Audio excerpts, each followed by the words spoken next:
निवेदन करूंगी माननीय प्रधानमंत्री जी से कि वे महाराजा सुहेलदेव स्वशासी राज्य चिकित्सा महाविद्यालय बहराइच का लोकार्पण अपने करकमलों से रिमोट का बटन दबाकर करें।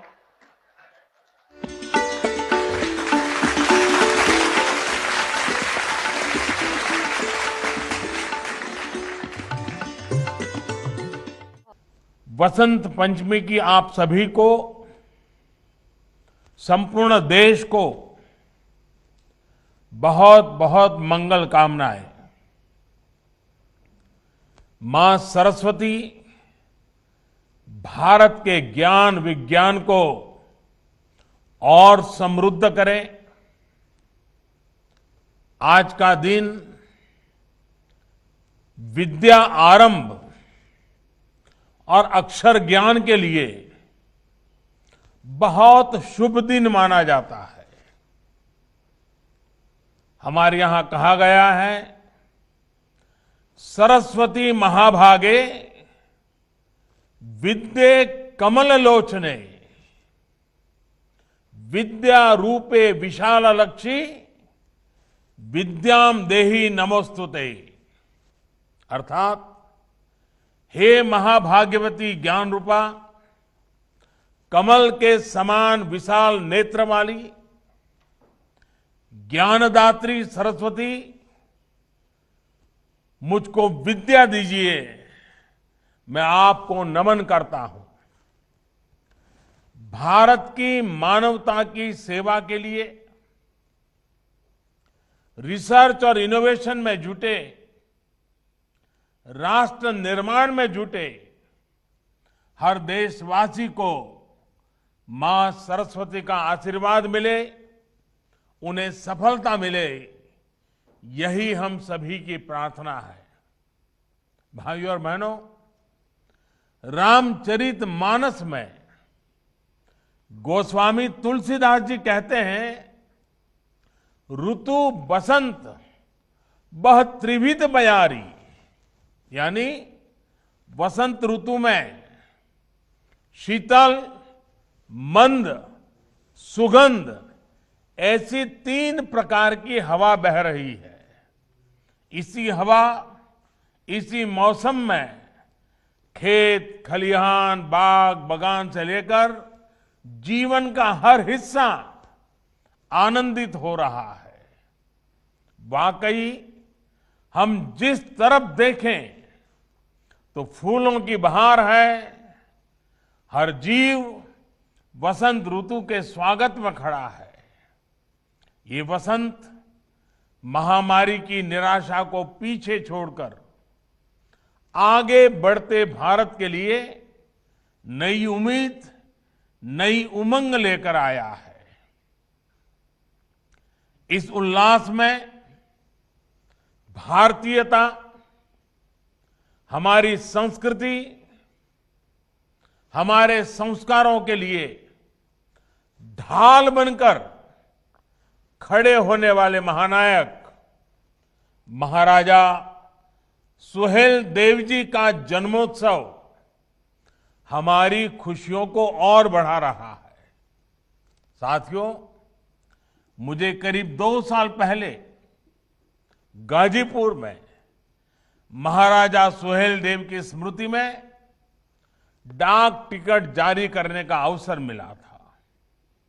आज बहराइच में उनके भव्य स्मारक के शिलान्यास का सौभाग्य मिला है। ये आधुनिक और भव्य स्मारक ऐतिहासिक चित्तौरा झील का विकास, बहराइच पर महाराजा सुहेलदेव के आशीर्वाद को बढ़ाएगा, आने वाली पीढ़ियों को भी प्रेरित करेगा।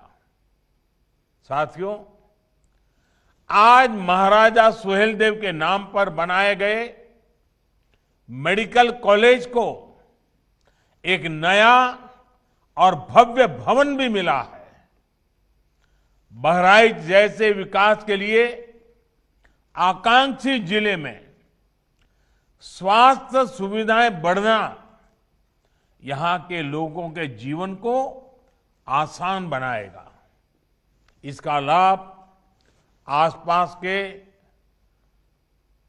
श्रावस्ती, बलरामपुर, सिद्धार्थनगर को तो होगा ही, नेपाल से आने वाले मरीजों को भी ये मदद करेगा।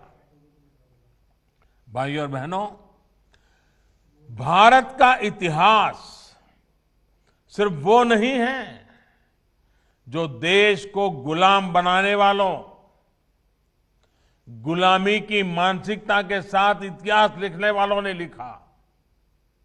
भारत का इतिहास वो भी है जो भारत के सामान्य जन ने भारत की लोक गाथाओं में रचा बसा है, जो पीढ़ियों ने आगे एक पीढ़ी से दूसरी पीढ़ी बढ़ाते रहे हैं।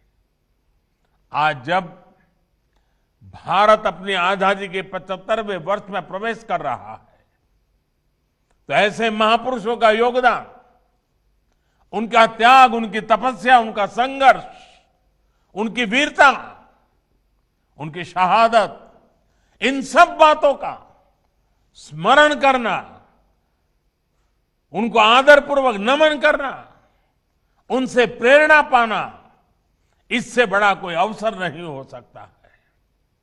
ये दुर्भाग्य है कि भारत और भारतीयता की रक्षा के लिए जिन्होंने जीवन समर्पित कर दिया, ऐसे अनेक नायक नायिकाओं को वो स्थान नहीं दिया गया जिसके वो हकदार थे। इतिहास रचने वालों के साथ इतिहास लिखने के नाम पर हेरफेर करने वालों ने जो अन्याय किया, उसे अब आज का भारत सुधार रहा है, सही कर रहा है, गलतियों से देश को मुक्त कर रहा है। आप देखिए, नेताजी सुभाष चंद्र बोस जो आजाद हिंद सरकार के पहले प्रधानमंत्री थे, क्या उनकी इस पहचान को, आजाद हिंद फौज के योगदान को वो महत्व दिया गया जो महत्व नेताजी को मिलना चाहिए था?